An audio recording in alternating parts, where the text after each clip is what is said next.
В тихом пригороде Детройта, где аккуратные дома утопали в зелени деревьев, Ричард Смит стоял у входа в городской приют для животных. Солнце припекало асфальт, но он едва замечал жару, погруженный в свои мысли. Сегодня был первый день рождения его сына Алекса, но вместо праздничной суеты Ричард искал способ внести хоть немного света в их непростую жизнь. Год назад все было совсем по-другому. Ричард с Еленой, его женой, планировали грандиозный праздник для своего первенца. Заказали торт, купили множество развивающих игрушек, пригласили всех друзей с детьми.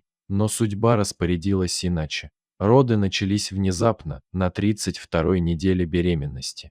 Ричард помнил каждую минуту той ночи, резкий звонок Елены с работы, безумную гонку по ночным улицам до больницы, бесконечные часы в приемном отделении. Схватки были сложными, врачи говорили о возможных осложнениях, но никто не мог предвидеть, насколько серьезной окажется ситуация.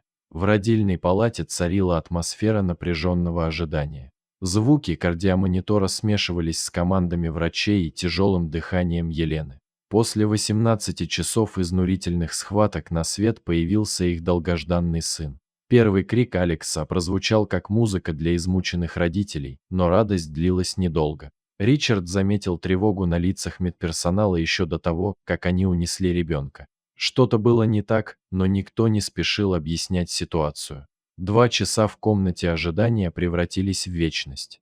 Елена все еще находилась под действием анестезии, когда к Ричарду подошел нейрохирург с серьезным выражением лица.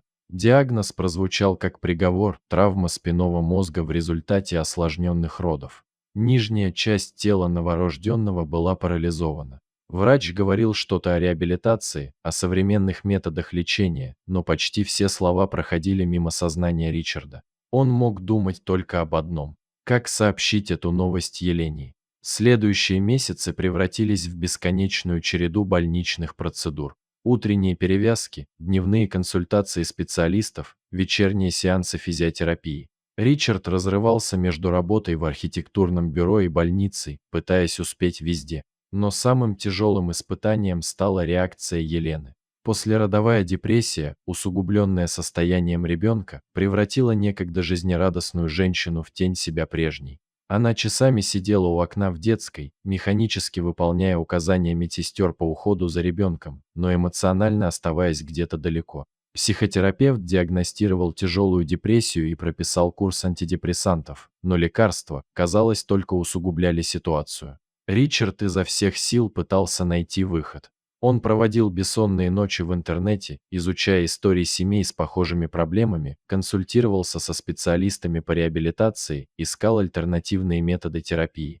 Именно тогда он наткнулся на статью о положительном влиянии животных на реабилитацию детей с особенностями развития. Детский психолог, к которому они водили Алекса, поддержал идею завести собаку. Но Елена встретила предложение в штыки, опасаясь дополнительной ответственности. И вот теперь, в день рождения сына, Ричард решил действовать. Городской приют для животных располагался в старом кирпичном здании. Внутри пахло дезинфектором и собачьим кормом. Десятки глаз смотрели на мужчину из вольеров, но один взгляд особенно привлек его внимание. В углу последней клетки сидел маленький Джек Рассел-терьер. В отличие от других собак, которые лаяли и прыгали, пытаясь привлечь внимание, этот пес спокойно наблюдал за происходящим. «Это Чарли», — представила собаку работница приюта Сара. «Он попал к нам 3 месяца назад после смерти хозяина. Удивительно спокойный для своей породы. На прошлой неделе его даже брали в детское отделение больницы, он прекрасно ладит с детьми». Что-то в спокойном взгляде Чарли тронуло сердце Ричарда. Он провел с собакой почти час, наблюдая за его поведением и общаясь с работниками приюта. Чарли оказался не только спокойным, но и удивительно понятливым. Он выполнял команды без лишней суеты, терпеливо ждал, когда его погладят, и проявлял искренний интерес к людям. Процесс усыновления занял несколько часов. Нужно было заполнить документы, пройти собеседование, доказать свою способность заботиться о животном. Ричард даже предоставил рекомендательное письмо от психолога Алекса. Наконец, все формальности были улажены, и Чарли официально стал членом семьи Смит. По дороге домой Ричард заехал в зоомагазин, где купил все необходимое: миску для еды и воды, мягкую лежанку, несколько игрушек и специальный поводок для терапевтических собак. Последней остановкой стала кондитерская, где его ждал заказной торт, простой шоколадный, без лишних украшений. Праздновать особо было нечего, но день рождения есть день рождения. Елена встретила их появление с привычной апатией. «Серьезно, Ричард? Собака? У нас недостаточно проблем». Ее голос звучал устало и раздраженно. Но прежде чем Ричард успел ответить, из детской донесся радостный визг Алекса. Малыш лежал в своей специальной кроватке, окруженный подушками и медицинским оборудованием. Чарли, который до этого момента держался позади Ричарда, осторожно приблизился к кроватке. Он обнюхал край матраса, потом аккуратно встал на задние лапы, опиравшись передними о бортик, и ласково лизнул ручку малыша. Реакция Алекса была поразительной. Обычно тихий и апатичный, он залился счастливым смехом, пытаясь дотянуться до мягкой шерстки нового друга. Его глаза сияли, а на лице появилась широкая улыбка, первая настоящая улыбка за долгие месяцы. Даже Елена не смогла остаться равнодушной к этой сцене. Она молча наблюдала, как собака осторожно взаимодействует с ребенком, как чутко реагирует на каждое движение. Когда Алекс начал уставать, Чарли сам отошел от кроватки и лег рядом, положив голову на лапы, но не сводя глаз с малыша. Последующие недели принесли первые изменения. Чарли установил свой режим дня, полностью синхронизированный с режимом Алекса.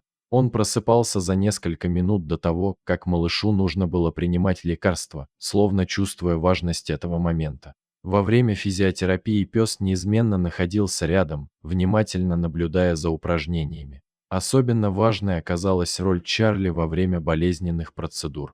Когда Алекс плакал от дискомфорта во время растяжек, собака осторожно подходила и клала голову ему на колени. Это простое действие успокаивало малыша лучше всяких уговоров. Спустя 3 месяца произошел первый прорыв. Во время очередного сеанса физиотерапии Алекс, пытаясь дотянуться до Чарли, который держал его любимую игрушку, самостоятельно перевернулся на живот. Физиотерапевт, работавший с ними с самого начала, не мог скрыть удивление. То, что не удавалось достичь месяцами упражнений, произошло благодаря простому желанию поиграть с собакой. Этот успех придал сил всей семье. Елена начала проявлять больше интереса к реабилитации сына. Она записалась на специальные курсы по лечебной работе с собаками, где опытные инструкторы учили, как правильно использовать общение с животными для помощи больным детям. На занятиях она узнала много полезного, как направлять внимание ребенка на собаку во время сложных упражнений, какие игры помогают развивать мышцы и координацию, как использовать естественное желание ребенка погладить собаку для выполнения лечебных движений. Постепенно туман депрессии начал рассеиваться, уступая место осторожному оптимизму. Ричард заметил, как постепенно меняется атмосфера в доме. Исчезла гнетущая тишина, теперь их дом наполняли звуки детского смеха, цокота собачьих когтей по паркету и регулярные тихие разговоры Елены с сыном. Она начала петь Алексу колыбельные, как мечтала во время беременности. Настоящее чудо произошло холодным ноябрьским утром. Ричард готовил завтрак на кухне, когда услышал необычный лай Чарли. Это не был его обычный спокойный голос, пес лаял отрывисто и настойчиво, словно пытаясь что-то сообщить. Елена уже спешила в детскую, и Ричард поспешил за ней. То, что увидели родители, заставило их замереть в дверях. Алекс, держась за специальные поручни, установленные вдоль стены, пытался сделать свой первый шаг. Его ножки дрожали от напряжения, но в глазах горела решимость. Чарли стоял рядом, готовый подставить свое крепкое тело для поддержки, если понадобится. Елена тихо всхлипнула и прижала руки к рту. Ричард обнял ее за плечи, чувствуя, как к горлу подступает ком. Они молча наблюдали за этой сценой, боясь спугнуть момент. Алекс сделал маленький шаг, потом еще один. Чарли двигался рядом, идеально подстраиваясь под темп мальчика. Это был поворотный момент в их жизни. За первыми шагами последовали новые достижения. К своему второму дню рождения Алекс мог передвигаться по дому с помощью специальных ходунков, а Чарли всегда был рядом, готовый поддержать своего маленького друга.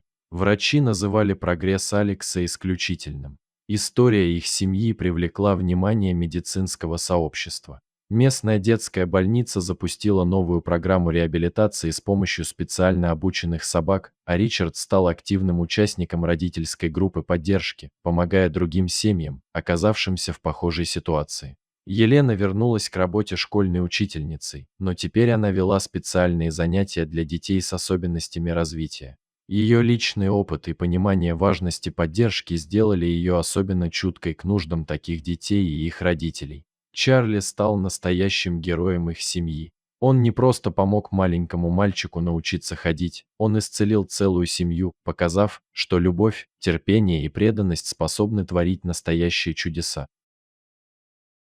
Дорогие зрители, если вам понравилась эта история, обязательно поставьте палец вверх и поделитесь этим рассказом со своими друзьями. Если вы впервые на этом канале и еще не подписаны, рекомендую подписаться прямо сейчас, чтобы не пропустить очередную захватывающую историю.